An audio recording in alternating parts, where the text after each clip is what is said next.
வணக்கம் நண்பர்கள். இங்கே 10th June hindueditorial first article இப்போ நம்ம பார்க்க போகிறோம். வாங்க ஆரம்பிக்கலாம். ராங் ப்ரையாரிட்டிஸ், அதாவது இந்த ஆர்டிகளோட தீம் என்ன அப்படின்னு பார்த்தீங்கன்னா, on keeping religious places open during a pandemic. அதாவது இந்த பொது வழிபாட்டு தலங்கள் அப்படின்னு சொல்லுவாங்களா தான்.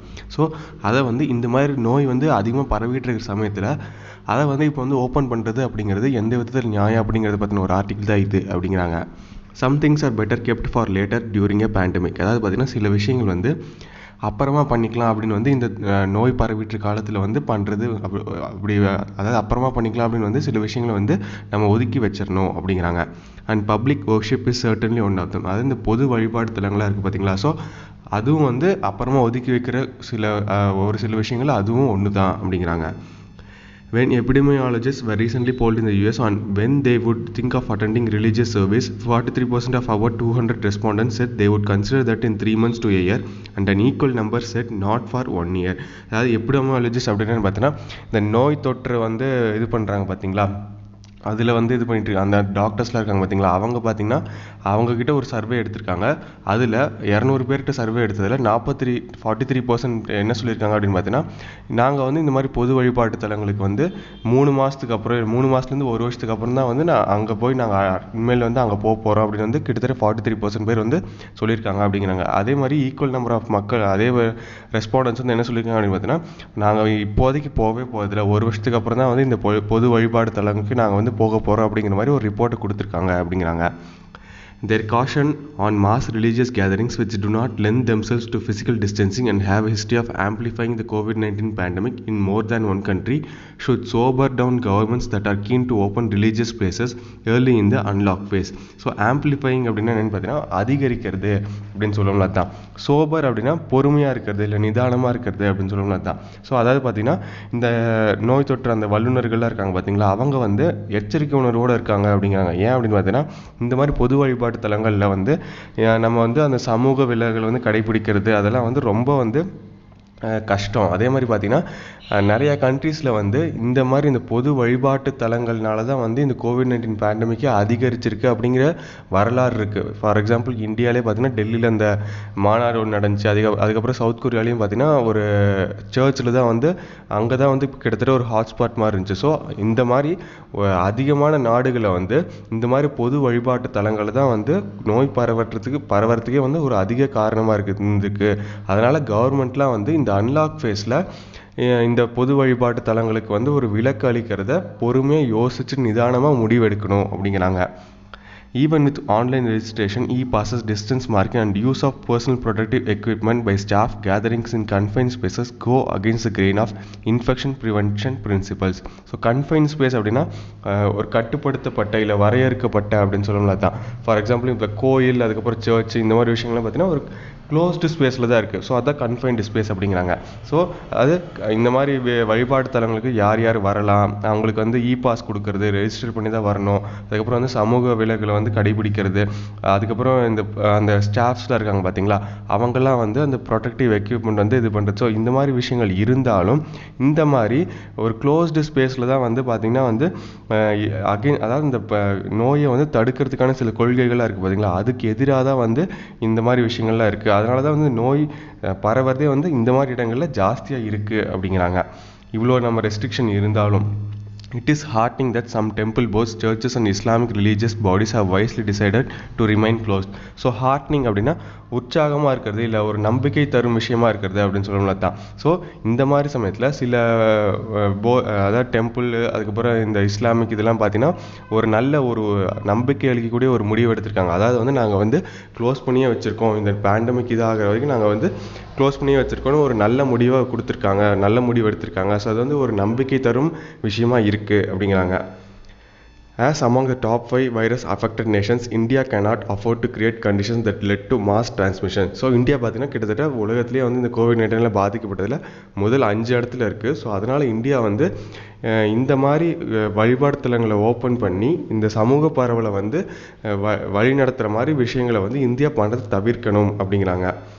The priority today is to refloat a crippled economy safely while postponing all optional activities to a time when there is better disease control and prevention and treatment courses are available. So crippled அப்படின்னா ஒரு முடங்கி போன இல்லை கடுமையாக பாதிக்கப்பட்ட அப்படின்னு சொல்லணும்ல தான். அதாவது பார்த்தீங்கன்னா இப்போ எதுக்கு ப்ரியாரிட்டி, அதாவது முன்னுரிமை எதுக்கு கொடுக்கணும் அப்படின்னு பார்த்தீங்கன்னா நம்மளோட பொருளாதாரம் பார்த்திங்கன்னா இப்போ வந்து ஒரு முடங்கி போன நிலைமையில் இருக்குது, அதாவது கடுமையான பாதிக்கப்பட்ட நிலைமையில் இருக்குது. ஸோ அதை வந்து எப்படி வந்து நம்ம வந்து சீர்திருத்தலாம் அப்படிங்கிறது தான் வந்து கவனம் இருக்குது, முன்னுரிமை கொடுக்கணுமே ஒழிய இந்த மாதிரி ஆப்ஷனல் விஷயத்தெல்லாம் வந்து இது முன்னுரிமை கொடுக்கறது ஒரு நல்லது கிடையாது. அதாவது எப்போ வந்து இந்த டிசீஸ் வந்து ஓரளவுக்கு கட்டுப்படுத்தப்பட்டு இல்லை இதுக்கான மருந்துகள்லாம் வர ஆரம்பிக்குதோ அப்போ இந்த மாதிரி பொது வழிபாட்டு தலங்கள்லாம் வந்து ஓப்பன் பண்ணுறதுக்கு அலோவ் பண்ணலாம் அந்த சமயத்தில் அப்படிங்கிறாங்க. The compulsion to unlock when infections have not peaked has already placed the onus of remaining safe on people, a significant section of whom have health vulnerabilities such as diabetes. So onus அப்படின்னா ஒரு பொறுப்பு இல்லை கடமை அப்படின்னு சொல்லணும்னா தான். Vulnerabilities அப்படின்னு பார்த்தீங்கன்னா எளிதில் பாதிக்கப்படக்கூடிய அப்படின்னு சொல்லணும்னா தான். அதாவது பார்த்தீங்கன்னா இப்போ வந்து இந்த கோவிட்-19 பார்த்தா இன்னும் வந்து அந்த பீக்கை அடையவே இல்லை, அதாவது இன்னும் அதிகமான மக்கள் வந்து பாதிக்கப்படவே இல்லை. இன்னும் கிட்டத்தட்ட ஒரு ஜூலை ஆகஸ்டில் தான் வந்து பீக்கு வந்து தொடும் அப்படின்னு வந்து சில வல்லுநர்களாக சொல்லியிருக்காங்க. ஸோ இந்த மாதிரி சமயத்தில் அன்லாக் பண்ணுறதே ஒரு ரிஸ்க்கான விஷயந்தான். ஸோ ஏற்கனவே வந்து மக்களை வந்து பாதுகாக்க வேண்டிய இந்த மாதிரி சமயத்தில் மக்களை பாதுகாக்க வேண்டிய கடமை பொறுப்பு வந்து கவர்மெண்ட்டுக்கிட்ட தான் இருக்குது. முக்கியமாக பார்த்திங்கன்னா எளிதில் பாதிக்கப்படக்கூடிய மக்களான, அதாவது டயாபெட்டிஸ் அந்த நீரிழிவு நோய் அப்படின்னு சொல்லுவாங்களா, சர்க்கரை வியாதி, ஸோ அவங்களுக்குலாம் பார்த்திங்கன்னா வந்து அவங்களாம் எளிதில் பாதிக்கப்படக்கூடிய மக்கள், அவங்களுக்குலாம் பார்த்திங்கன்னா அந்த இம்யூனிட்டி பவர்லாம் கம்மியாக இருக்கும். ஸோ அவங்களாம் வந்து எளிதில் பாதிக்கப்படக்கூடிய இந்த கோவிட்-19 எளிதில் பாதிக்கப்படக்கூடிய மக்கள். ஸோ அவங்களெல்லாம் பாதுகாக்க வேண்டிய பொறுப்பு வந்து அரசாங்கத்தோட கையில் தான் இருக்குது அப்படிங்கிறாங்க. Going by the ICMR linked studies, the disease burden for diabetes alone has grown 80% since 1990, highlighting the enormous risk of virus exposure. So ICMR, Indian Council of Medical Research வந்து அவங்க வந்து ஒரு தகவல் வெளியிட்டிருக்காங்க. என்ன சொல்லியிருக்காங்க அப்படின்னு பார்த்தீங்கன்னா, இந்த மாதிரி நோயை வந்து கிட்டத்தட்ட பார்த்தீங்கன்னா இந்த டயாபெட்டிஸ் நோய் அப்படிங்கிறது பார்த்தீங்கன்னா ஒரு கட்டுப்படுத்த முடியாத அளவுக்கு வந்து பரவிக்கிட்டு இருக்கு. 1990 பார்த்தீங்கன்னா 80% வரைக்கும் வந்து இதோட வளர்ச்சி வந்து அதிகமாகிட்டே இருக்குது. ஸோ இது வந்து ஒரு வைரஸ் வந்து நம்ம நாட்டில் அட்டாக் ஆச்சு அப்படின்னா எந்த அளவுக்கான பாதிப்பு ஏற்படுத்தும் அப்படிங்கிறத இந்த டயாபெட்டிஸ் நோய் மூலியமாகவே நமக்கு வந்து தெரிய வருது அப்படிங்கிறாங்க. Millions of such citizens now face aggravated community transmission. So aggravated அப்படின்னா ஒரு மோசமான இல்லை கடுமையான அப்படின்னு சொல்லணும்னா தான். ஸோ நிறைய மக்கள் வந்து இதனால் ஒரு சமூக தொற்றுனால பாதிக்கப்படக்கூடிய வாய்ப்புகள் வந்து அதிகமாகவே இருக்குது இதனால் அப்படிங்கிறாங்க. After pursuing a lockdown strategy that had low impact on the infection curve but many negative outcomes, India needs to draw up its unlock priorities carefully. So பார்த்திங்கன்னா வந்து இந்தியா வந்து ஃபுல்லாக லாக்டவுன் வந்து அப்போ வந்து இது பண்ணாங்க. ஸோ அப்போ பார்த்திங்கன்னா வந்து இன்ஃபெக்ஷன் வந்து அவ்வளவா வந்து ஓரளவுக்கு வந்து கட்டுக்குள்ளே தான் இருந்துச்சு. இருந்தாலும் சில தவறுகள் வந்து நடந்தாலும் ஓரளவுக்கு கட்டுக்குள்ளே தான் இருந்துச்சு. ஆனால் இப்போ வந்து அன்லாக் பண்ணுறது எந்த சமயத்தில் பண்ணுறோம், பீக்கில் இருக்கிற சமயத்தில், அதாவது பார்த்திங்கன்னா ஓரளவுக்கு டெய்லியும் பார்த்திங்கன்னா அதிகமாகிட்டே இருக்குது. அன்லாக் பண்ணுற சமயம் வந்து இந்த மாதிரி அதிகமாகிற சமயத்தில் பண்ணிக்கிட்டு இருக்கோம். ஸோ அதனால் வந்து இன்னும் வந்து பாதிப்புகள் அதிகமாகிறதுக்கான வாய்ப்பு இருக்கே ஒழிய கம்மியாகிறதுக்கான வாய்ப்புகள் இல்லை. ஸோ இந்த மாதிரி சமயத்தில் தான் வந்து அந்த அன்லாக் எப்படி பண்ணுறோம் அப்படிங்கிறதுல கவர்மெண்ட் வந்து ஜாக்கிரதையாக இருக்கணும், ஒரு எச்சரிக்கை உணர்வோட எல்லா விதமான நடவடிக்கைகளும் எடுக்கணும் அப்படிங்கிறாங்க.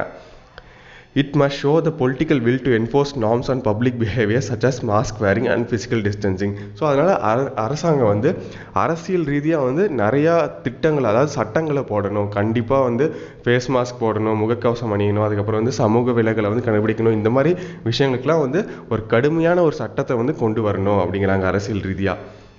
Yet the scenes from many cities coming out of lockdown, including hard-hit ones such as Mumbai, show anxious crowding in many situations, including on public transport. So anxious அப்படின்னா ரொம்ப ஆர்வமோடு இருக்கிறது அப்படின்னு சொல்லலாம் தான். ஸோ இருந்தாலும் இந்த மாதிரி கவர்மெண்ட் வந்து சொன்னாலும் முகக்கவசம் அணியணும், அதுக்கப்புறம் நீங்கள் சமூக விலகல் கடைபிடிக்கணும் அப்படின்னு வந்து எவ்வளோ ஸ்ட்ரிக்டாக சொன்னாலும் பார்த்தீங்கன்னா இந்த மாதிரி சமயத்தில் வந்து அதிகமாக பாதிக்கப்பட்ட அந்த மகாராஷ்டிரா, அந்த மும்பை சிட்டி இருக்குது பார்த்தீங்களா, அங்கே வந்து மக்கள் வந்து ரொம்ப ஆர்வமோடு வந்து கூட்டம் வந்து அதிகமாக கூடுறாங்க. முக்கியமாக பப்ளிக் டிரான்ஸ்போர்ட், பஸ் இதெல்லாம் இருக்குது பார்த்தீங்களா, அதெல்லாம் பார்த்தீங்கன்னா அதிகமான மக்கள் வந்து இது பண்ணிகிட்ருக்காங்க. எந்தவித எச்சரிக்கை உணர்வோடு இல்லாமல் முகக்கவசம், நிறைய பேர் முகக்கவசம் அணிகிறது இல்லை, அப்புறம் இந்த சமூக விலகல் கடைபிடிக்கிறது இல்லை அப்படிங்கிறாங்க.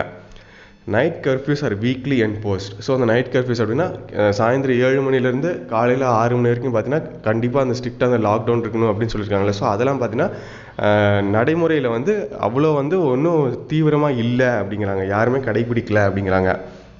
This is worrying considering the limited medical capacity that exists to care for a large number who might suffer the worst effects of COVID-19. So இது வந்து ஒரு கவலை அளிக்கக்கூடிய விஷயம். ஏன்னா வந்து நம்மளோட சுகாதார இது மெடிக்கல் கெப்பாசிட்டி பார்த்திங்கன்னா ரொம்ப கம்மியாக தான் இருக்குது. ஸோ இந்த கோவிட்-19 அதிகப்படியான மக்கள் வந்து பாதிக்கக்கூடிய சமயத்தில் நம்மளோட மெடிக்கல் கெப்பாசிட்டி பார்த்திங்கன்னா கம்மியாக தான் இருக்குது. ஸோ இது வந்து ஒரு வருத்தம் அளிக்கக்கூடிய கவலை அளிக்கக்கூடிய விஷயம் அப்படிங்கிறாங்க. Getting unlocking wrong could mean an explosion of cases, which WHO has warned remains a possibility in India, Pakistan and Bangladesh. So இந்த மாதிரி சமயத்தில் அன்லாக் வந்து பண்ணுறது அப்படிங்கிறது அதிகமான கேஸ், அதாவது அதிகமான மக்கள் பாதிக்கப்படக்கூடிய வாய்ப்புகள் இருக்குது அப்படின்னு WHO வந்து ஒரு எச்சரிக்கை எடுத்திருக்காங்க. முக்கியமாக வந்து எங்கெங்கே அப்படின்னு பார்த்தீங்கன்னா நம்ம நாட்டில், இந்தியாவில், பாகிஸ்தானில், அதுக்கப்புறம் பங்களாதேஷில் அப்படிங்கிறாங்க. National policy should not put the cart before the horse by prioritizing activities such as worship at public places. Cart before the horse அப்படின்னா ஒரு தவறான வழியில் செய்கிறது, தவறான முறையில் செய்கிறது அப்படின்னு சொல்லலாம் தான். ஸோ அதாவது வந்து இந்த மாதிரி நம்ம வந்து திட்டம் போடுறோம்ல, அது வந்து ஒரு தவறான முறையில் வந்து செய்யக்கூடாது. அதாவது வந்து இந்த மாதிரி பொது வழிபாடு தலங்களுக்கு வந்து முன்னுரிமை கொடுத்து அதை வந்து ஓப்பன் பண்ணி இந்த வைரஸை வந்து இன்னும் அதிகமாக பரவறதுக்கான ஒரு தவறான வழிமுறையை வந்து நம்ம வந்து அதை வந்து ஒரு திட்டமாக வந்து போடக்கூடாது அப்படிங்கிறாங்க. All available resources must be devoted towards productive and essential work. So நம்மக்கிட்ட இருக்கிற எல்லா வளங்களையும் வந்து இப்போதைக்கு வந்து எது முக்கியமோ, எது ரொம்ப அத்தியாவசியமோ அதுக்கு மட்டும் செலவழிக்கக்கூடிய நேரம் தான் இது அப்படிங்கிறாங்க. The center has to also explain what it is doing to access the prevalence of infection at the community level at a suitable scale, which is crucial to identify focus areas and decide the course of further unlock phases. So prevalence அப்படின்னா பரவலாக அப்படின்னு சொல்லலாம் தான். So central government வந்து தாங்கள் வந்து என்ன பண்ணிக்கிட்டு இருக்கோம், அதாவது இந்த நோய் வந்து பரவாமல் தடுக்கிறதுக்கு, சமூக பரவலாக வந்து மாறாமல் இருக்கிறதுக்கு என்னென்ன நடவடிக்கைகள் எடுத்துக்கிட்டு இருக்கோம் அப்படிங்கிறத வந்து மக்களுக்கு வந்து வெளிப்படையாக தெரிவிக்கணும். அதே மாதிரி வந்து எங்கெங்கெல்லாம் வந்து அதிகமான மக்கள் பாதிக்கப்பட்டிருக்காங்களோ அங்கெல்லாம் வந்து என்னென்ன நடவடிக்கை எடுக்கிறாங்க, ஸோ அப்போ அதுக்கப்புறம் வந்து இந்த அன்லாக் வந்து எப்படிலாம் பண்ண போகிறாங்க அப்படிங்கிறதுனால எல்லா தெளிவான விஷயங்களையும் வந்து மக்களுக்கு வந்து தெரியப்படுத்தணும் அப்படிங்கிறாங்க வெளிப்படையாக. ஸோ இந்த ஆர்டிக்கலோட ஓவர்வியூ என்ன அப்படின்னு பார்த்தீங்கன்னா, by opening up religious places for worship now India risk high community transmission. So இப்போ வந்து இந்த வழிபாடு தலங்களுக்குலாம் வந்து இந்த அன்லாக் ஃபேஸில் வந்து ஓப்பன் பண்ணலாம் அப்படின்னு வந்து கவர்மெண்ட் வந்து அலோவ் பண்ணிட்டாங்க. ஸோ இதனால் சமூக பரவலாக ஆரம்பிக்கிறதுக்கான எல்லா வாய்ப்புகளும் இருக்குது அப்படிங்கிறாங்க இந்தியாவில். ஸோ இது ஒரு அபாயம் அப்படிங்கிறாங்க. ஸோ இதான் மக்கள் இந்த ஃபர்ஸ்ட் எடிட்டோரியல். கீழே அந்த லிங்க் கொடுத்துருக்கேன், வேர்ட்ஸ் ஆஃப் தமிழ் மீனிங்கோட இருக்கும். ஸோ கண்டிப்பாக எல்லாத்துக்கும் யூஸ்ஃபுல்லாக இருக்கும்னு நினைக்கிறேன். நன்றி, வணக்கம்.